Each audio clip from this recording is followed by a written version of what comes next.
Hello everyone, welcome to my channel. ഇന്ന് നമുക്കൊരു pudding ഉണ്ടാക്കി നോക്കിയാലോ. Snow pudding.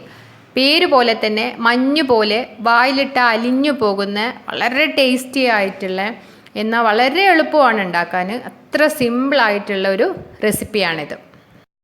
യൂട്യൂബിലൊക്കെ ഇതിൻ്റെ ഒരുപാട് വീഡിയോസ് ഉണ്ട്. ഞാനത് കണ്ടിട്ട് ട്രൈ ചെയ്തതാണ്. ട്രൈ ചെയ്ത് നോക്കിയപ്പോൾ ഇവിടെ എല്ലാവർക്കും ഇഷ്ടപ്പെട്ടു. കാരണം നല്ല വായിലിട്ടിട്ട് ഇങ്ങനെ അലിഞ്ഞു പോകുന്ന ഒരു നല്ലൊരു ടേസ്റ്റാണ്. നമ്മൾ സാധാരണ പുഡിംഗ് ഉണ്ടാക്കുമ്പോൾ ഉപയോഗിക്കുന്ന ചൈന ഗ്രാസ്, ജെലാറ്റിൻ ഒന്നും ഇതിന് ആവശ്യമില്ല. നമുക്ക് വീട്ടിൽ എപ്പോഴും അവൈലബിൾ ആയിട്ടുള്ള കോഴിമുട്ടയും പഞ്ചസാരയും ഉപയോഗിച്ചിട്ടാണ് ഈ സ്നോ പുഡിംഗ് ഉണ്ടാക്കുന്നത്. നമുക്ക് എങ്ങനെ ഉണ്ടാക്കാൻ നോക്കാം. ആദ്യം തന്നെ നമുക്ക് പഞ്ചസാര ഒന്ന് കാരമലൈസ് ചെയ്തെടുക്കണം. ഒരു ഡ്രൈ ആയിട്ടുള്ള ഒരു പാനിലേക്ക് 1/2 കപ്പ് പഞ്ചസാര ഇടുക. അതിലേക്ക് 1 ടേബിൾ സ്പൂൺ വെള്ളവും ചേർത്ത് ഒന്ന് ചൂടാക്കാൻ വെക്കുക. ഗ്യാസിൻ്റെ ഫ്ലെയിം നമ്മൾ സിമ്മിലാക്കി കൊടുത്താൽ മതി, അല്ലെങ്കിൽ പെട്ടെന്ന് ഇതങ്ങ് കരിഞ്ഞു പോയിട്ട് നമ്മൾ ഈ കാരമലൈസിന് ഒരു കയ്പ്പ് ടേസ്റ്റ് വരും. അപ്പോൾ സിമ്മിലായിട്ട് മെല്ലെ മെല്ലെ ആയി എടുക്കുമ്പോഴാണ് അതിൻ്റെ കറക്റ്റ് ടേസ്റ്റ് കിട്ടുക. ഞാനിവിടെ ഒരു 1/2 കപ്പ് പഞ്ചസാരയാണ് എടുത്തിട്ടുണ്ടായിരുന്നത്. അത് എനിക്ക് ഉണ്ടാക്കിയൊക്കെ വന്നപ്പോൾ കുറച്ചത് ബാക്കിയായി. അപ്പോൾ നിങ്ങൾ ഉണ്ടാക്കുന്ന സമയത്ത് 1/2 കപ്പ് പഞ്ചസാര എടുക്കുകയാണെങ്കിൽ അതിന് ഒരു 1.5 ടേബിൾ സ്പൂൺ 1 മുതൽ 1.5 ടേബിൾ സ്പൂൺ വേണമെങ്കിൽ നിങ്ങൾക്ക് അത് മാറ്റാം.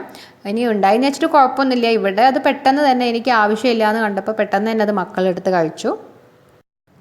നമ്മൾ പഞ്ചസാര കാരമലൈസ് ചെയ്യുന്ന സമയത്ത് സ്പൂണൊന്നും ഉപയോഗിച്ചിട്ട് ഇളക്കി കൊടുക്കേണ്ട ആവശ്യമൊന്നുമില്ല. ജസ്റ്റ് അതിൻ്റെ ഹാൻഡിൽ പിടിച്ചിട്ട് ഇങ്ങനെ ജസ്റ്റ് ഒന്ന് തിരിച്ചു കൊടുത്താൽ മാത്രം മതി. ഇപ്പോൾ ഇത് പഞ്ചസാരയൊക്കെ നന്നായി മെൽറ്റായി ഒരു ഗോൾഡൻ യെല്ലോ കളർ ആയിട്ടുണ്ട്. അപ്പം നമ്മൾ പഞ്ചസാര കാരമലൈസ് ചെയ്ത് ഇവിടെ റെഡി ആയിട്ടുണ്ട്. ഇനി നമുക്ക് ഫ്ലെയിം ഓഫ് ചെയ്യാം. ഏത് പാത്രത്തിലാണോ നമുക്ക് പുഡിങ് സെറ്റ് ചെയ്യേണ്ടത് അതിലേക്ക് ഇത് ചൂടോടുകൂടി തന്നെ ഒഴിക്കുക. ചൂടാറിക്കഴിഞ്ഞാൽ പെട്ടെന്ന് തന്നെ ഇത് കട്ട പിടിച്ചു പോകും. പിന്നെ നമുക്കിത് പിടിച്ച് തിരിച്ച് എല്ലായിടത്തും എത്തിക്കാനൊന്നും പറ്റൂല. നമ്മൾ ഈ പുഡിങ് ഇവിടെ ഉണ്ടാക്കുന്നത് ആവിയിൽ വേവിച്ചിട്ടാണ്. അതുകൊണ്ട് ഇത് സെറ്റ് ചെയ്യാൻ വേണ്ടിയിട്ട് നമുക്ക് സ്റ്റീലിൻ്റെ പാത്രങ്ങളോ അതല്ലെങ്കിൽ നല്ല ആവിയിൽ വേവിക്കുമ്പോൾ കുഴപ്പമൊന്നുമില്ലാത്ത ടൈപ്പ് നല്ല ഗ്ലാസിൻ്റെ ക്വാളിറ്റിയുള്ള നല്ല ഗ്ലാസിൻ്റെ ബൗളൊക്കെ ഉണ്ടാവുമല്ലോ, അങ്ങനത്തെ പാത്രങ്ങളൊക്കെ വേണേൽ നമുക്ക് ഉപയോഗിക്കാം. ഞാനിവിടെ ഒരു 3 പാത്രം ഇവിടെ റെഡിയാക്കി വെച്ചിട്ടുണ്ട്.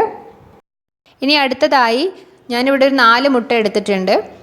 ഇത് ഒരു ഡ്രൈ ആയിട്ടുള്ളൊരു ബൗൾ എടുത്തിട്ട് അതിലേക്ക് ഓരോന്നായിട്ട് പൊട്ടിച്ചൊഴിക്കുക. നമ്മൾക്ക് ഇതിൻ്റെ മുട്ടയുടെ വെള്ള മാത്രം മതി, മഞ്ഞക്കരു ആവശ്യമില്ല. അതുകൊണ്ട് മാക്സിമം പൊട്ടിപ്പോവാതെ കറക്റ്റായിട്ട് ഇങ്ങനെ എടുക്കുക.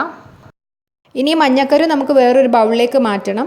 നല്ല ശ്രദ്ധിച്ചെടുക്കണം. കാരണം ഈ മഞ്ഞക്കരു ഈ വയറ്റിലായിക്കഴിഞ്ഞാൽ നമ്മളിത് ബീറ്റ് ചെയ്യുന്ന സമയത്ത് കറക്റ്റ് ഒരു ഫ്ലഫി ആയിട്ട് കിട്ടും. ഇപ്പം ഞാനിവിടെ മുട്ടയുടെ യോക്കൊക്കെ എടുത്ത് മാറ്റിയിട്ടുണ്ട്. ഇനി നമുക്കിത് വേറൊരു വലിയ ബൗളിലേക്ക് മാറ്റണം. കാരണം ഈ ചെറിയ ബൗളിലാകുമ്പോൾ ഈ ബീറ്റ് ചെയ്യുന്ന സമയത്ത് അത് പുറത്തോട്ടൊക്കെ ആവും. അതുകൊണ്ട് കുറച്ചൊരു വലിയൊരു ബൗൾ എടുത്തിട്ട് നമ്മൾ ബീറ്റ് ചെയ്യാം. എഗ് ബീറ്റർ ഉപയോഗിച്ചിട്ട് ചെയ്യുമ്പോൾ നമുക്ക് പെട്ടെന്ന് ചെയ്യാൻ പറ്റും. നമ്മൾ വിസ്കൊക്കെ ഉപയോഗിച്ചിട്ട് ചെയ്യാം, പക്ഷേ ഒരുപാട് ടൈം എടുക്കും. വിസ്കൊക്കെ ഉപയോഗിച്ചിട്ട് ചെയ്താലും നമുക്ക് റെഡി ആയിട്ട് കിട്ടും, പക്ഷേ കുറച്ച് ടൈം എടുത്ത് നന്നായിട്ട് ഇതിങ്ങനെ ഇളക്കി കൊടുക്കണമെന്നേ ഉള്ളൂ.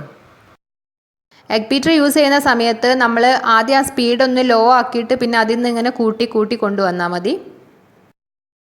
ഇപ്പോൾ ഈ എഗ് വൈറ്റൊക്കെ ശരിക്കും ഒന്ന് പതഞ്ഞു വന്നിട്ടുണ്ട്. ഇനി നമുക്ക് കുറച്ച് പഞ്ചസാര ചേർക്കണം. ഒരു 1/4 കപ്പ് പഞ്ചസാരയാണ് ഞാനിവിടെ ചേർക്കുന്നത്. നമുക്ക് പഞ്ചസാര നേരിട്ട് ചേർക്കാം, അതല്ലാതെ പൊടിക്കുകയും ചെയ്യാം. ഞാനിവിടെ പൊടിച്ചിട്ടാണ് ചേർക്കുന്നത്. കാരണം എൻ്റെത് വലിയൊരു തരിയുള്ള ഒരു പഞ്ചസാരയായിരുന്നു.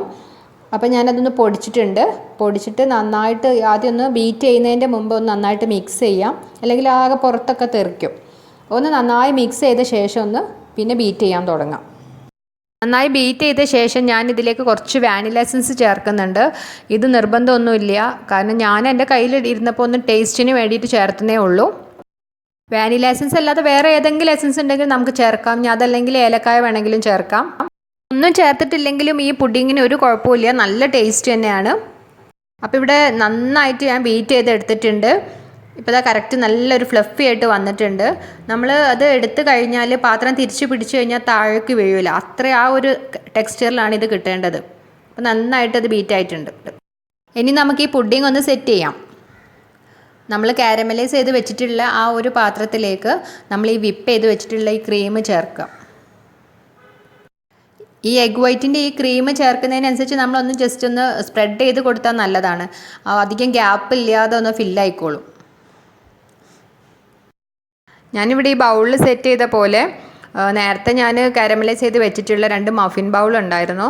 അതിലേക്കും ഈ ക്രീം ഒന്ന് ചേർത്തിട്ട് നന്നായിട്ടൊന്ന് സ്പ്രെഡ് ചെയ്ത് കൊടുക്കുകയാണ്. കറക്റ്റ് എല്ലായിടത്തും നന്നായിട്ടൊന്ന് സ്പ്രെഡ് ചെയ്യാം.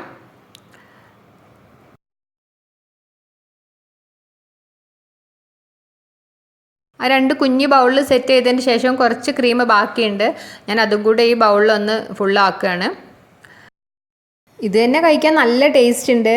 മുട്ടയുടെ വെള്ളയും പിന്നെ പഞ്ചസാരയും മാത്രമല്ലേ, നല്ല ഒരു നമ്മൾ ഈ കേക്കിനൊക്കെ ഉപയോഗിക്കുന്ന വിപ്പിംഗ് ക്രീം ഇല്ലേ, ആ ഒരു നല്ലൊരു ടേസ്റ്റ് പോലെ തോന്നുന്നുണ്ട്. ഇനി ഞാനൊരു ഇഡ്ഡലി പാത്രത്തിൻ്റെ തട്ട് കമഴ്ത്തി വെച്ചിട്ട് അതിൽ വെച്ച് സ്റ്റീം ചെയ്യാൻ പോവാണ്. ഒരു 15 മിനിറ്റ് ഫ്ലെയിം സിമ്മാക്കിയിട്ട് സ്റ്റീം ചെയ്തെടുക്കുക.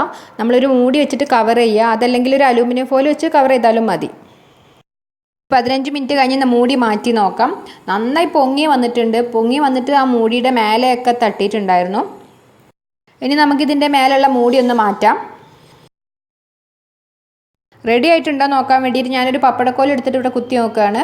ഒട്ടി പിടിച്ചിട്ടൊന്നുമില്ല, അപ്പോൾ കറക്റ്റ് റെഡി ആയിട്ടുണ്ട്. ഇനി നമുക്ക് ഈ പാത്രം മാറ്റാം. നേരത്തെ സെറ്റ് ചെയ്ത് വെച്ചിട്ടുള്ള 2 മഫിൻ ബൗളില്ലേ, അതും കൂടെ ഒന്ന് ഇതിൽ ഞാൻ സ്റ്റീം ചെയ്തെടുക്കാൻ പോവാണ്. ഒന്ന് കവർ ചെയ്തിട്ടുണ്ട്. ഇതുപോലെ 15 മിനിറ്റ് സിമ്മിൽ നമുക്ക് വേവിച്ചെടുക്കാം. വേറൊരു പാത്രത്തിലേക്ക് സെർവ് ചെയ്യാൻ വേണ്ടിയിട്ട് ഇതിൻ്റെ മൂടി മാറ്റിയിട്ട് വേറൊരു പാത്രം വെച്ചിട്ട് ഒന്ന് കമഴ്ത്താൻ പോവാണ്.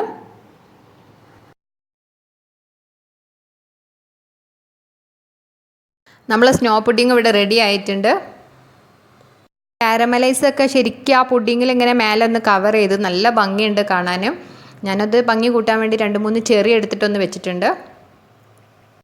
ഞാനിത് സ്റ്റീം ചെയ്യുന്ന സമയത്ത് നന്നായിട്ട് പൊങ്ങി വന്നിട്ടുണ്ടായിരുന്നു. ഞാൻ ചൂടാറിയ ശേഷമാണ് ഇത് സെർവ് ചെയ്തത്. അപ്പോൾ സെർവ് ചെയ്ത സമയത്തേക്ക് കുറച്ചൊന്ന് അത് താന്നു പോയിട്ടുണ്ട്. അപ്പോൾ നിങ്ങളിത് ട്രൈ ചെയ്യുന്ന സമയത്ത് ചൂടോടുകൂടി തന്നെ നമുക്ക് ഒരു ബൗളിൽ നിന്ന് ആ ഉണ്ടാക്കി നമ്മൾ സ്റ്റീം ചെയ്ത് വെച്ചിട്ടുള്ള ബൗളിൽ നിന്ന് ഒരു പ്ലേറ്റിലേക്ക് സെർവ് ചെയ്യാൻ നോക്കുക.